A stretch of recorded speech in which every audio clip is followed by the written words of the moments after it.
নমস্কার বন্ধুরা, আমি মিসেস মহুয়া দাস চলে এসেছি নতুন একটা ব্লগ নিয়ে। আজ রাঁধছি বিরিয়ানি, তাই চালটা সেদ্ধ করতে বসিয়ে দিয়েছি। এদিকে আলু বড় বড় করে কেটে নিয়েছি, মাংসের আলুর মতন, নুন হলুদ দিয়ে সাদা তেলে ভেজে নিয়েছি। আর ওদিকে ডিম সেদ্ধ বসিয়েছি।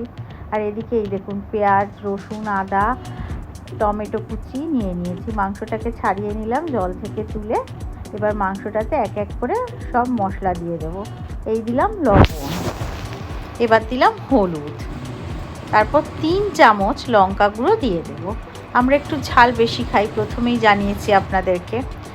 এবার দেব টমেটো কুচি, তারপর দেব পেঁয়াজ কুচি আর রসুন বাটা, আদা বাটাটা দিয়ে মাংসটাকে ভালো করে সর্ষের তেল দিয়ে রসালো করে মেখে নেব। আর এদিকে ডিম প্রায় লাল লাল করে ভেজে নিলাম নুন হলুদ মাখিয়ে। আর ভাত প্রায় হয়ে এসছে দেখুন।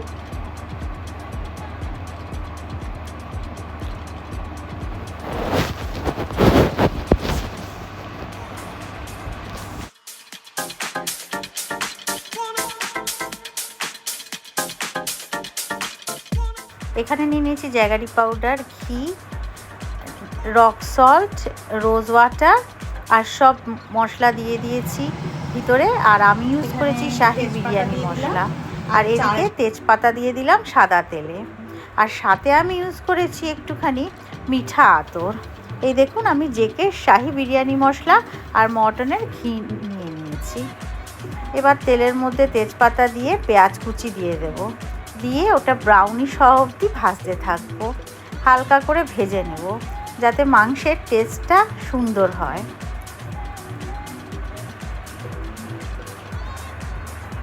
তার মধ্যে 2টো টমেটো দিয়ে দিয়েছি যাতে কালারটা আসে। ভালো করে ভাজতে থাকলাম। ভাজা যখন হয়ে গেল, এই যে এইদিকে দেখুন বিরিয়ানির চাল প্রায় রেডি আমার। এবার আস্তে করে ডিম দিয়ে দেবো।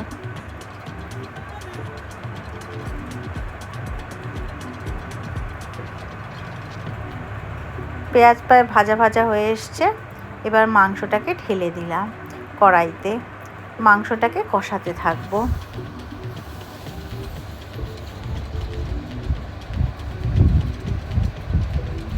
অল্প বিরিয়ানি মশলাও দিয়ে দিলাম যাতে সুস্বাদু হয় মাংসের মধ্যে। আর অল্প রোজ ওয়াটারও দিয়ে দিয়েছিলাম। আর এদিকে ডিম সেদ্ধগুলো ভেজে রেখে তুলে দিলাম চালের মধ্যে। আর মাংস প্রায় কমপ্লিট। মাংস হয়ে গেলে মাংসগুলো এক এক করে তুলে দিলাম চালের মধ্যে, মাংস এবং আলু। এবার আস্তে আস্তে সেট করে নিলাম মাংস আলুগুলো চালের মধ্যে, যাতে এমনভাবে হয় ভাতের মধ্যে যাতে সুস্বাদুও হয় আর খেতেও ভালো লাগে। এবার ভালো করে ভেজে নিলাম। মাংসটা হয়ে এসছে প্রায় কষা কষা, ভাজা ভাজা টাইপের করে গায়ে গায়ে লাগানো থাকবে বিরিয়ানির মাংস, তাতেই খেতে সুস্বাদু লাগে। এবার প্লেটে তুলে নিলাম এবং পরিবেশন করে দিলাম সবাইকে। খেতে দারুণ হয়েছিল কিন্তু বিরিয়ানিটা। আপনারাও বাড়িতে ট্রাই করে দেখতে পারেন।